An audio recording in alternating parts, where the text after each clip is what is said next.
Do you ever wonder what your retro video games are worth? Well, today I'm looking at the most expensive video games for one of my favorite systems of all time, and I'm going to tell you what they are after the jump.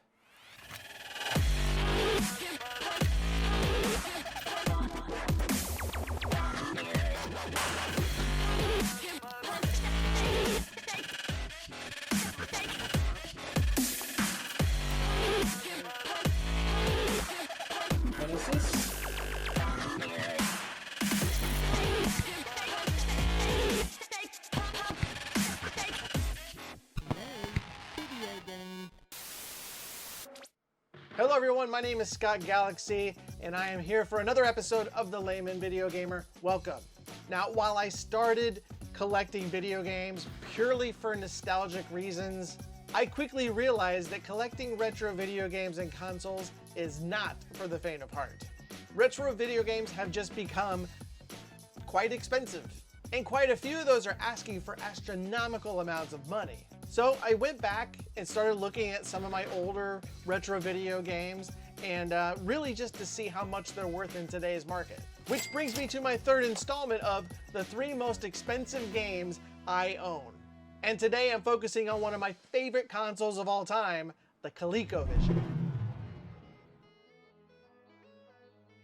ColecoVision came out in North America in August of 1982. It sold anywhere between 2 to 3 million units and had a library somewhere between 129 and 145 originally released games before being discontinued in 1985, thanks in part to the video game crash of 1983. Keep in mind, the ColecoVision system itself sold for around $175 back in 1982, with the games fetching anywhere between $25 and $45 US. Again, I would like to note that I am only looking at the original releases for ColecoVision. So let's get to the list. Number 3, It's Only Rock and Roll.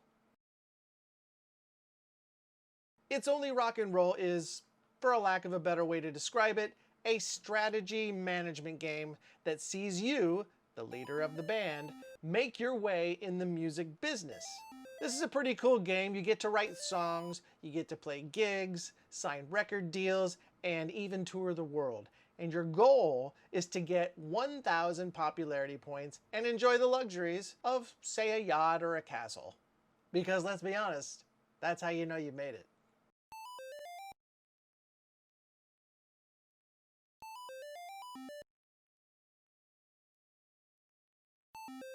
Though I've never reached those heights in this game, I do find myself playing it over and over once I get started.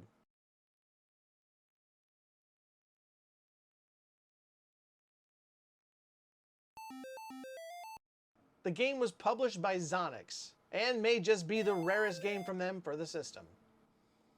It's certainly the most expensive, as a complete in-box copy of this game will cost you $446.51 as of today. Unless, of course, you already own the game, in which case, good for you.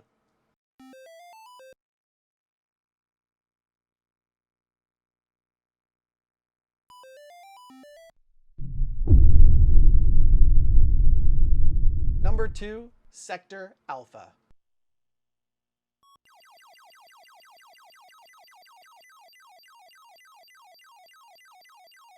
Sector Alpha is a first-person action shooter developed by Spectra Video. The premise of this game is that you volunteered for hazardous duty in Sector Alpha, a remote part of the Earth's galactic alliance. And you have one job and one job only: defend the perimeters against the robot penetrators from the alien Throg Empire. And that sounds simple enough. Until you realize you need to monitor all 360 degrees with your radar screens. Let's be honest, you're basically on a suicide mission, as the stages become harder and harder.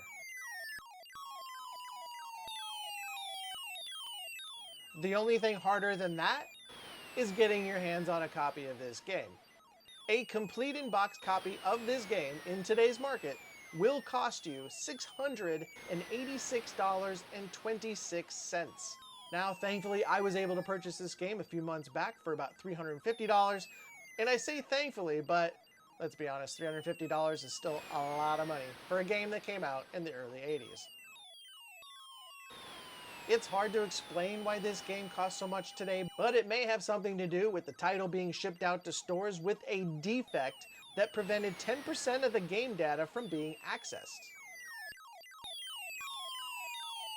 Which is a pretty big screw up. And now, of course, that game's worth a ton of money because of that screw up. So, did you fire the guy or girl who did that? Did you promote them? It's a tough call. Number 1, Super Sketch. Now, Super Sketch is an interesting piece of software as it requires a separate piece of hardware to play it.